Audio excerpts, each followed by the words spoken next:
যে যাই বলুক, জুলাই আগস্টের যে অভ্যুত্থান কিংবা বিপ্লব শেষ পর্যন্ত তার আসল ক্রেডিট সবার, কিন্তু মূল ক্রেডিটটা কিন্তু জামাত শিবির পেল। এবং ক্রেডিট নিয়ে সাম্প্রতিক যে বিতর্ক, সেই বিতর্কে ইসলামী ছাত্র শিবিরের একটা বড় বিজয় হয়েছে। দর্শক, আপনারা জানেন যে সোশ্যাল মিডিয়ায় উত্তাল ছিল, বিশেষ করে গতকাল, যে শিবিরের ক্রেডিট ভার্সাস শিবির ক্রেডিট না। যদিও শিবির এটা নিয়ে অফিসিয়ালি বিতর্কে জড়ায়নি এবং শিবির স্পষ্ট বলে দিয়েছে যে আমরা ক্রেডিটের রাজনীতি করতে চাই না, এটা শহীদ বা গাজীদের সাথে তামাশার শামিল। আমরা সবার ক্রেডিটে বিশ্বাস করি, সবার সম্মিলিত একটা বিজয় জুলাই আগস্ট। কিন্তু সাবেক শিবিরদের দুইটা অংশ বা শিবির বিদ্বেষী একটা অংশ শিবিরের ক্রেডিটকে ছোট করার জন্য নানান যুক্তি নিয়ে এসেছিল এবং অনেকে পল্টিবাজি করেছিল। যেমন 9 দফাটা শিবির যার নাম দিয়ে প্রচার করিয়েছিল আব্দুল কাদের। সে আব্দুল কাদের স্পষ্ট ইন্টারভিউতে বলেছিলেন যে শিবিরের 9 দফা। এখন এসে বলছেন যে এই 9 দফা শিবির নয়, ওটা আমি জীবনের ঝুঁকি নিয়ে করেছি অমুক তমুক। অথচ তার ভিডিও ইন্টারভিউ আছে যে শিবিরের 9 দফা এভাবে উল্লেখ করেছেন। এর মানে বাটপারে স্পষ্টত ধরা পড়েছে। এখন এরকম পক্ষে বিপক্ষে সাবেক শিবির, সাবেক এক্স শিবির, এদের মধ্যে নানান আলাপ আলোচনা, কার ক্রেডিট কতটুকু, এই সব বিতর্কের আসল সমাধান পাওয়া গেল। দর্শক, কে ঘটনাটা ঘটাচ্ছে, সবকিছুর নেপথ্যে কে বা কারা, এটা ওই যদি হাসিনা বিচার করার সুযোগ পায় তাহলে যাকে ধরবে সেই, মানে এটা হাসিনা সবচেয়ে ভালো জানেন যে আসলে কে তার আসল শত্রু। যেমন আব্দুল কাদেরকে ধরে যদি ডিবি মায়ের দিত, আব্দুল কাদের বলে দিত যে এটা শিবিরের কাজ, তারপর আব্দুল কাদের মাধ্যমে ডিবি স্টেটমেন্ট দেয়াতো যে শিবির এই কাজ করেছে, অতএব শিবিরের লোকজনকে ধরো, তাদেরকে মারো, বুলডোজার দিয়ে তাদের বাড়িঘর ধ্বংস করে দাও, ইত্যাদি ইত্যাদি। অন্য কারো তেমন কিছু হতো না। দর্শক, ক্রেডিট কার সেটা তো হাসিনা যাওয়ার আগেই জামাত শিবির নিষিদ্ধের মাধ্যমে প্রমাণ করে দিয়েছেন যে আসল ঘটনা জামাত শিবির ঘটিয়েছে, যার ফলে জামাত শিবিরকে নিষিদ্ধ করা হয়েছে। 2013 সালে জামাত নিষিদ্ধ করেনি, যখন তুমুল বা তীব্র দাবি ছিল, গণজাগরণ মঞ্চের আন্দোলন হয়েছিল জামাত শিবির নিষিদ্ধ, তখনই জামাত শিবির নিষিদ্ধ করেনি। অথচ এই অগাস্টে এসে হাসিনা জামাত শিবিরকে নিষিদ্ধ করলো। হাসিনা জামাত শিবিরকে নিষিদ্ধ করার মাধ্যমেই এটা প্রমাণিত হলো যে আসল ক্রেডিট জামাত শিবিরের। ক্রেডিট সবার, কিন্তু আসল ক্রেডিট জামাত শিবিরের। এরপরে আসেন, দেখেন হাসিনা পালানোর পর আওয়ামী লীগের লোকজনের ক্ষোভ বা আওয়ামী লীগের লোকজনের বক্তব্য দেখেন। কার প্রতি ক্ষোভ? বিএনপির প্রতি কিন্তু কোনো অভিযোগ নাই, ডক্টর ইউনূসের প্রতি ক্ষোভ। কারণ ডক্টর ইউনূসের সাথে প্রথম যোগাযোগ করেছিল শিবিরের ছেলেরা যে আপনাকে প্রধান উপদেষ্টা বানাতে চায়। তারপরে আস্তে আস্তে আস্তে আস্তে অনেকেই যোগাযোগ করেছে। তো ডক্টর ইউনূসকেও কিন্তু এনেছে শিবির, এটা ডক্টর ইউনূসকে জানতে হবে। তো দর্শক, আওয়ামী লীগ এখনো যে স্টেটমেন্টগুলো দিচ্ছে বা আওয়ামী লীগের সর্বশেষ যে বক্তব্য, তাতে স্পষ্ট তারা শিবিরকেই দায়ী করে এবং তারা যদি কোনোদিন ফিরে আসতে পারে তাহলে শিবিরকে গণহারে হত্যা করবে, অন্য কাউকে নয়। সর্বশেষ আওয়ামী লীগের বক্তব্য এটা। অতএব এটাও প্রমাণ যে আসল ক্রেডিট শিবির, আওয়ামী লীগের আসল শত্রু শিবির, নেপথ্যে খেলেছে শিবির এবং আওয়ামী লীগে আসলে ধরবে শিবিরকে। অতএব যে যাই বলুক, ক্রেডিট যে শিবিরের, এটা হাসিনা বলছে, আওয়ামী লীগ বলছে। হাসিনা জামাত শিবিরকে নিষিদ্ধ করে দিয়েছে, এরপর তার কোনো কথা থাকার কথা নয়, সহজ হিসাব। দেখেন আওয়ামী লীগের লোকজন কি বলছে এই ক্রেডিট বিতর্কের মধ্যে। গতকালকের লেখা, একজনে বলছেন, একজন আওয়ামী লীগের শীর্ষস্থানীয় একজন বুদ্ধিজীবী, বর্তমানে যুক্তরাষ্ট্রে আছেন, নিরাপদে থেকে লেখালেখি করছেন, এই যে মোদিজি মোদিজি এই স্লোগানের সাথে জড়িত। নেত্রী প্রথম থেকে বলেছিলেন যে এই আন্দোলন ছাত্রদের হাতে নেই। এর মানে ওই যে ছাত্ররা, আব্দুল কাদেররা যাই বলুক, আব্দুল কাদের নিজেও শিবির ছিল, বা এখন যাই সাজুক, তাদের হাতে আন্দোলন ছিল না। নেত্রী প্রথম থেকে বলেছিল আন্দোলন ছাত্রদের হাতে ছিল না। কার হাতে ছিল? দেখেন বলছে আওয়ামী লীগ। সত্য স্বীকার করার জন্য ধন্যবাদ। আরেকটা তথ্য জানতে হবে, আর তা হলো স্নাইপার দিয়ে আপনার কতজনকে হত্যা করেছে। মানে এই কথা বলে স্নাইপার দিয়ে হত্যা করেছে এবং এটা পরের বিষয়, এটা এইটা নিয়ে বিতর্ক হচ্ছে না, বরং এই বিতর্ক হলে সেটা নিয়ে কেউ বিতর্কে জড়াবে না। মূল হচ্ছে এটা যে আন্দোলন ছাত্রদের হাতে নেই, আওয়ামী লীগ বলছে আন্দোলন ছিল শিবিরের হাতে। এটা নেত্রী বলেছিল, আওয়ামী লীগের লোকজন গতকালকে প্রচার করেছে, এবং তারপরে কিভাবে এর সাথে শিবির জড়িত ছিল তার ডিটেলস আওয়ামী লীগের লোকজন শেয়ার করছে। এটা একটা বিষয়, আমি আসছি সেদিকে, আমি আপনাদেরকে জানাবো from the beginning to end কিভাবে আন্দোলনের উপর শিবিরের এই মূল নিয়ন্ত্রণটা ছিল। আন্দোলন সবার ছিল, কিন্তু নিয়ন্ত্রণটা কিভাবে শিবিরের ছিল। আওয়ামী লীগের official Facebook page, verified Facebook page, এটা এখন আওয়ামী লীগের সবচেয়ে বড় মিডিয়া। শেখ হাসিনার বক্তব্য থেকে শুরু করে স্টেটমেন্ট শুধু এটার মাধ্যমে প্রচার, অন্য মিডিয়া প্রচার নিষেধ। অথবা আওয়ামী লীগের বক্তব্য মানে আওয়ামী লীগের ভেরিফাইড ফেসবুক পেজের বক্তব্য। সেখানে কি লিখছে দেখেন, কোটা আন্দোলনকে সরকার পতনের আন্দোলন এবং সাধারণ ছাত্রদের ধোঁকা দিয়ে কিভাবে রাষ্ট্র ক্ষমতা দখল করলো জামাত, তা প্রকাশ পাচ্ছে শিবির নেতাদের ফেসবুক পোস্টে। এর মানে ছাত্ররা কোটা সংস্কার আন্দোলন করেছিল, তারা সরকার পতন নয়, সেই আন্দোলনকে সরকার পতন আন্দোলনের দিকে নিয়ে গিয়েছে 9 দফা থেকে শুরু করে নানান সিস্টেমে শিবির। আওয়ামী লীগ এটা স্বীকার করে, আওয়ামী লীগ এই বক্তব্যকে প্রচার করে, আওয়ামী লীগ এটা বিশ্বাস করে। অতএব এর চাইতে বড় স্বীকৃতি আর কি যে শেখ হাসিনা বলছে, আওয়ামী লীগ বলছে যে শিবির নেপথ্যে। অতএব আসল ক্রেডিট শিবিরের। এটা পৃথিবী উল্টিয়ে ফেললেও আপনারা এই ইতিহাস পরিবর্তন করতে পারবেন না, এটা ফাও চেষ্টা করছেন আপনারা। যেমন আব্দুল কাদের একটা কথা বলে ধান্দাবাজে পরিণত হয়েছে, অথচ আব্দুল কাদের সামনে ছাত্র রাজনীতি করতে যাচ্ছেন, মানে ছাত্র সংগঠনের একটা বড় নেতা হতে যাচ্ছেন। এটা ক্রেডিবিলিটি নষ্ট হলো। একদিকে ভিডিও বক্তব্যে বলেছে যে শিবিরের 9 দফা, এখন বলছে ওটা আমি জীবন বাজি রেখে পৌঁছে দিয়েছি। আর সাংবাদিকরা সাক্ষ্য দিচ্ছে না না ওটা সাদিক কায়েমের কাছ থেকে আমরা পেয়েছি। বুঝতে পারছেন? তা আওয়ামী লীগের এই স্বীকৃতির পর তো আর কোনো কথা থাকতেই পারে না, এটা সহজ হিসাব। বাংলাদেশের মানুষের উপলব্ধি আর বাস্তবতা কি আসুন জেনে নিই।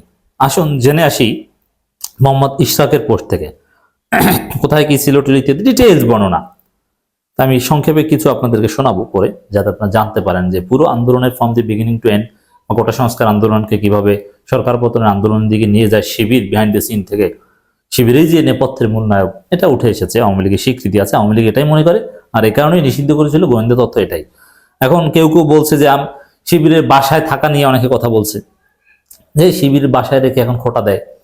আচ্ছা, শিবির বাসায় রেখে খোটা দেয়, এটা খোটা না ভাই, এটা আপনারা শিবিরের ক্রেডিটকে অস্বীকার করছেন বলে শিবির তার ক্রেডিটটা ক্লেম করেছে, তাও শিবির অফিসিয়ালি না, শিবিরের কিছু সাবেক স্যারেরা ক্লেম করছে। এই আবার কেউ কেউ বলছেন, আব্দুল হান্নান মাসুদকে দেখলাম যে আমরা অমুক বাসায় ছিলাম, তমুক বাসায় ছিলাম, অমুক বাসায় তমুক বাসায়, কই এখানে তো শিবিরের কারণে তার বাসা না। আরে অমুক বাসা তমুক বাসা কি জিবরাইল আলাইহিস সালাম এসে নিয়ে গেছে? অমুক বাসা তমুক বাসা নেয়ার পেছনেই তো শিবির ছিল। শিবিরের কি সিল দেওয়া বাসা, ব্যানার টানানো বাসা না, পর্দার অন্তরালে শিবিরের সিস্টেমগুলো করেছে। যেমন জুলকারনাইন সাহেরের মাধ্যমে অনেক বাসা ম্যানেজ করিয়েছে। কে করিয়েছে? জুলকারনাইন সাহেরের মাধ্যমে শিবির। অতএব আকাশ থেকে তো আর তোমার জন্য বাসা নাজিল হয়নি। দর্শক আপনাদেরকে একটু শোনাতে চাই যে আসলে শিবির কি করেছে। দেখেন, একটু মন দিয়ে শুনবেন, ইটস পার্ট। এই ইতিহাস কেউ উল্টাতে পারবে না। তুহিন খানরা যতই লেখালেখি করুক কোনো লাভ নেই। শিবিরকে মূল ক্রেডিট দিতে হবে, প্রাপ্য ক্রেডিট দিতে হবে। তবে সবার আন্দোলনে, সবার অংশগ্রহণে সফল হয়েছে, কিন্তু কোটা সংস্কার আন্দোলনকে হাসিনা পতনে নিয়ে গিয়েছে শিবির। সত্য জানা সবার অধিকার। চলুন কিছু সত্য জেনে নিই। জুলাই আন্দোলনের সমন্বয়ক থাকাকালীন আমার দেখা শিবির, এই লেখাটা আওয়ামী লীগের কাছে গোয়েন্দা তথ্যের সাথে মিলে যায়। এটার উপর ভিত্তি করেই মূলত হাসিনা জামাত শিবির নিষিদ্ধ করেছিল, এখনো আওয়ামী লীগ এটা প্রচার করছে। ইশরাকের লেখাও প্রায় সেম। আমি একবার বেশ কিছু প্রশ্ন করেছিলাম, যার উত্তর আজ লিখছি। 18 জুলাই থেকে ইন্টারনেট চলে গেলে, এক নম্বর হচ্ছে 18 জুলাই থেকে ইন্টারনেট চলে গেলে কিভাবে কর্মসূচি আসে, নাম ঠিক হয় এবং সমন্বয়করা কোথায় ছিল? 18 জুলাই থেকে বেশিরভাগ সমন্বয়কদের কোনো খোঁজ ছিল না। আসিফ নাহিদ ভাইরা গুম হওয়ার পর মাহফুজ ভাইয়ের সাথে যোগাযোগ হয়, তিনি সরাসরি বলেছিলেন এইসব আন্দোলনে আমি আর নেই, আর মাহফুজ এখন মাস্টার মাইন্ড সাজছে। বুঝতে পারছেন? অতএব হাসিনা ফিরে আসলে মাহফুজকেও ফাঁসি দেবে না, মাহফুজ বেঁচে গেছে কথিত মাস্টার মাইন্ড। তখন থেকে 3 আগস্ট পর্যন্ত মাহফুজের তেমন কোনো সংযোগ ছিল না। এই সময় কাদের, মাহিন, রিফাত, মাসুদ ভাইদের নিরাপদ আশ্রয় দেয় শিবির, সেফ হোম। এখন শিবির বিভিন্নভাবে অন্যান্যদের বাসাও পাঠায়, ওটাও শিবিরের কাজ। যখন মেডিকেল ও অ্যাম্বাসির আশপাশে থেকে এদের 4 জনকে গ্রেপ্তার করতে সিভিলে চারদিকে ঘিরে ফেলে পুলিশ, তখন শিবির অ্যাম্বুলেন্স ম্যানেজ করে সেটাতে করে তাদেরকে বের করে আনে। পরে তাদেরকে উত্তরা ও যাত্রাবাড়ির দিকে শিবিরে মেসে রাখে। এই সময় তার নামে বিবৃতিগুলো শিবির প্রচার করতে এবং কর্মসূচি নির্ধারণ করতে জুনায়েদ, সিবগা, সাদিক, ফরহাদ, মির্জা গালিব, শিশির মনির ভাইরা। এছাড়াও হয়তো শিশির মনিরকে কিন্তু খুব সহজে ফাঁসি দেওয়া যাবে, হাতের কাছে আছে, যদি হাসিনা ফিরে আসতে পারে। তো শিশির মনির যে কি মাল এটা তো বলা হচ্ছে না কেউ। দেখ, শিশির মনির একটু কম প্রচার বিমুখ, মানে প্রচার বিমুখ অনেকটা। এছাড়া ঢাবির সাবেক 4 জন সভাপতি সরাসরি থাকতো। ঠিক করে মাসুদ, কাদের, রিফাত, মাহিন ভাইদের সাথে কথা বলে ফাইনাল করে প্রচার করত। রিফাত, মাসুদরা যে ভিডিও বার্তা দিত সেই রুমটাই ছিল শিবিরের মেসের এবং ফোনের ভিডিও রেকর্ডটা ছিল শিবিরের। এক্ষেত্রে অনেক অ্যাক্টিভিস্ট, সাংবাদিকরা পরামর্শ দিত। 2, আমি গুলিতে আহত হলে কোথায় ছিলাম? আমি 18 তারিখ আন্দোলন গুলিবিদ্ধ হই। ওই দিন আজিমপুর আন্দোলন করেছিলাম ছাত্র ভাইদের সাথে। ছাত্রদলের ভাইরা পর্যন্ত পেস্ট পানি এবং লাঠি নিয়ে এসেছিল। আমি আহত হলে এক ছাত্রদলের ভাইকে নিয়ে আজিমপুর থেকে বের হই। পরবর্তীতে শিবিরের মেসে নিয়ে যায় আমাকে। সব জায়গায় শিবির। আবারও বলছি, সব কিছু যে শিবির একা ঘটেছে তা না, কিন্তু শিবির অবদানটাকে আপনাকে অ্যাপ্রিসিয়েট করতে হবে। মূল অবদানটা শিবির, এটা জাস্ট। 3, লাল কাপড় ও লাল প্রোফাইল এবং মেমোরাইজ আওয়ার হিরো প্রোগ্রামের আইডিয়া কার ছিল? শোক প্রত্যাখ্যান করে ভিন্ন কর্মসূচি দিতে পারেন। ওই লাল প্রোফাইল এটা কিন্তু হাসিনার পতন খুব দ্রুত ডেকে এনেছিল, সারা জাগিয়েছিল। শোক প্রত্যাখ্যান করে ভিন্ন কর্মসূচি দিতে বলেন জুনায়েদ ভাই। তিনি সম্ভবত সবুজ বা কালো কাপড় দিতে বলেছিলেন। সেই জায়গায় মাহিন ভাই লাল কাপড় দিতে বলেন। আর মেমোরাইজ আওয়ার হিরো ছিল জুনায়েদ ভাই এবং রাফি সালমান, রিফাত ভাইয়ের পরামর্শ। 4, ইউনুসকে সর্বপ্রথম রিস্ক করেন কে? ইউনুসের সাথে সর্বপ্রথম যোগাযোগ করে সাদিক কায়েম ভাই। ইউনুসের উপর হাসিনা যত ক্ষোভ, আর ইউনুসকে ম্যানেজ এনেছি শিবির। 2-3 আগস্ট তিনি ইমেইল করেন, আসিফ ভাইয়ের কথা মতো যদি অন্য কেউ করে থাকে তাহলে দুজনের একটা টাইমিং যাচাই করা যেতে পারে। তবে আমরা যতটুকু খোঁজ নিয়েছি সাদিক কায়েমের ইমেইল সবার আগে ইউনুস রিস্ক করেছে। 5, সারা দেশে কাউকে না চিনে সমন্বয়ক কমিটি ঘোষণা করে কেমনে? এটা সম্পূর্ণ করেছিল শিবির। এই যে সমন্বয়ক এটা শিবিরের। দেখেন, সারা দেশে তাদের দলীয় কমিটির সাথে নিয়ে কয়েকজন ভাইয়ের আন্দোলন অ্যাক্টিভ দেখে নাম দেয়, সেজন্য ঢাকার বাইরে সমন্বয়করা বেশিরভাগই শিবিরের। বুঝতে পারছেন? 6, এক দফা পরিকল্পনা কবে থেকে নেওয়া হয় এবং পোস্টার ডিজাইন শুরু হয় কয় তারিখ? 23 জুলাই থেকে সর্বপ্রথম এক দফা পরিকল্পনা শুরু হয়। ওই দিন রাত থেকে পোস্টার ডিজাইন শুরু করে ঢাবি শিবিরের প্রচার, মিডিয়া এবং আইটি বিভাগ। আপনারা যে পোস্টার ব্যবহার করেছিলাম তা অনেকটাই তাদের। প্রচার শুরু হলে সারা দেশে স্বতঃস্ফূর্ত হয়, অনেকেই করেছে। 7, শাহবাগ বা অন্য জায়গায় পানি শরবতগুলো কোথা থেকে আসতো? শাহবাগের পানির দায়িত্ব ছিলাম আমি আর আব্দুল কাদের ভাই, আরো কয়েকজন ছিল। শিবিরের তৎকালীন ছাত্র আন্দোলন সম্পাদক সব পানি আর শরবত কিনে তাদের ভাইদের হাতে দিত। আমরা সেখান থেকে নিয়ে বিতরণ করতাম। শাহবাগে ফুলের দোকানের দিকে একটা পানির দোকান আছে, ওটার সাথে কন্ট্যাক্ট করেছিল শিবির।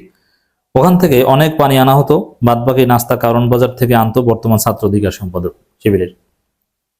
সমন্বয়করা ডিবিতে গুম থাকা অবস্থায় স্যারদের কারা পাঠিয়েছে? স্যারদের সাথে যোগাযোগ করলে এর উত্তর পাবেন। এক্ষেত্রে বিএনপি এবং জামাত আর সাদিক কায়েম কাজ করেছে। সাদা দলের শিক্ষকদের তারা ম্যানেজ করে ডিবিতে পাঠিয়েছিল।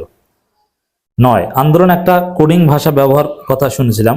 এমন কিছু কথা বলতে আন্দোলনের মাঠে দেখেছি শিবির নেতাদের, অনেকে এই ভাষাগুলো ব্যবহার করত। এই যে বিভিন্ন অপারেশন নামটা ইত্যাদি। ইউনুস স্যারকে লেখা লেটারটা কে লিখেছিল?